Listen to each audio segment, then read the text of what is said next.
If you pay attention, the whitewashed American media and educational systems have been surreptitiously controlling the narrative of Black history. And when they tell you history, they often lie. Look at many of our greats: Harriet Tubman, Garvey, Du Bois, Malcolm X, Muhammad Ali. Their true stories are all being rewritten in such a way that it's less threatening to the white power structure. I mean, they're literally turning Malcolm X, who was one of our symbols of Black manhood and Black nationalism, into some bisexual integrationist type civil rights leader. That's what happens if you let them tell our story.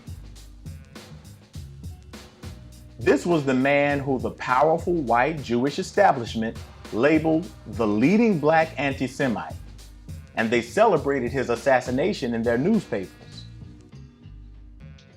So how is it that now white Jewish historians become the so-called experts on telling us about our great ones?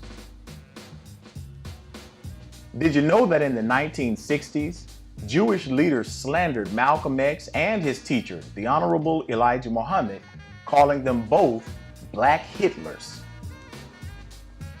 Simply because the Nation of Islam teaches us to be independent from their control. And Jews who have been guilty of exploiting the Black people in this country economically, civically, and otherwise hide their guilt by accusing the Honorable Elijah Muhammad of being anti-Semitic, simply because he teaches our people to go into business for ourselves and try and take over the economic leadership in our own communities. Now these same groups who control the media and entertainment industries are totally rewriting Black history to fit their agendas. Since they control the textbooks, the curriculum, and the media, the people are subjected to believing anything, especially their narrative. Malcolm tried to warn you.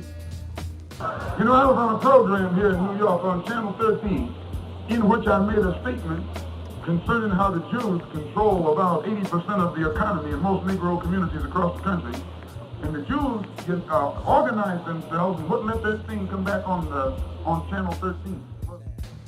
The same organizations that worked to censor Malcolm and celebrated his untimely death are the same ones who've done their best to suppress the most critical voices of our liberation, like the Honorable Minister Louis Farrakhan. And here's just one way they do it.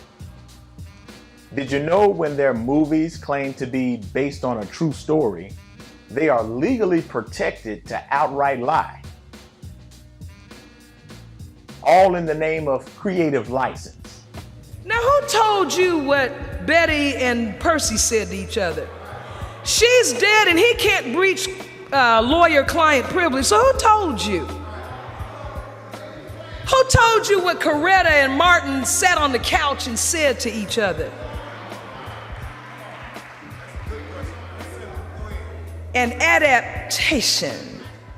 That's why you can have fictional characters, plots, and scenarios that never historically occurred, but those movies are said to be based on a true story or event. Like the Baines character or the Bumpy Johnson Malcolm X situation. It's historically inaccurate because it's made up to create a dramatic effect. And those who don't have time to read, research, or think critically would be led to believe that these scripted narratives are actual history. What's most disturbing is that the most qualified person on earth to speak on the greatness of Malcolm's life is being silenced and slandered by the same organizations that targeted Malcolm.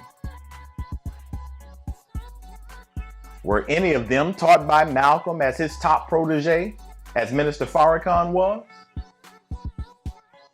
How many knew and loved Malcolm like he did and put their life on the line for him like Farrakhan did? Did any of the so-called experts have conversations with Malcolm about his personal struggles during his suspension like Brother Farrakhan did? It was in the front seat of that automobile that I had my last conversation with Brother Malcolm. He said to me, Brother Lewis,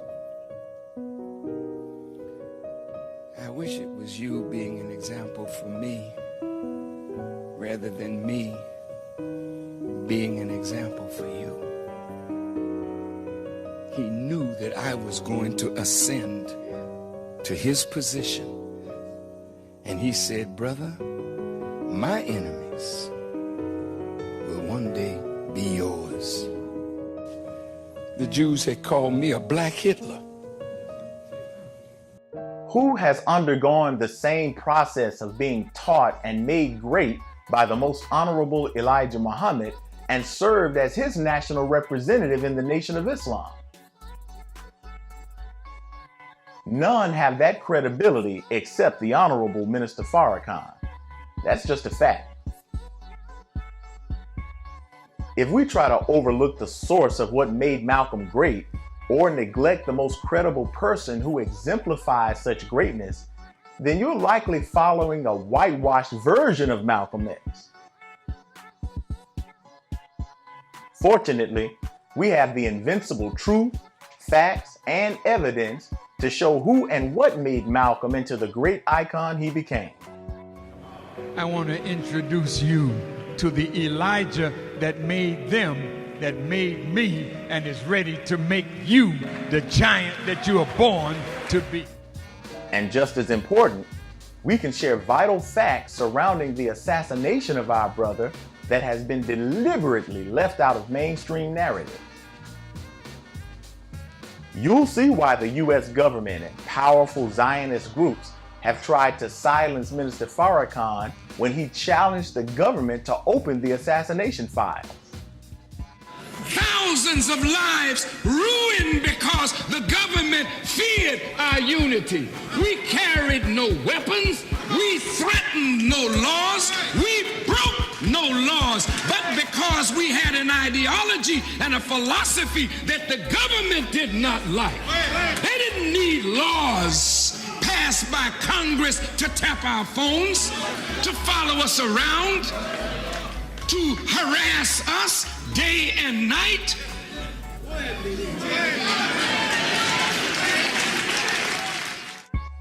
He knows something that the enemy doesn't want you to know. Stay tuned and stay connected because the truth is about to shake up the world.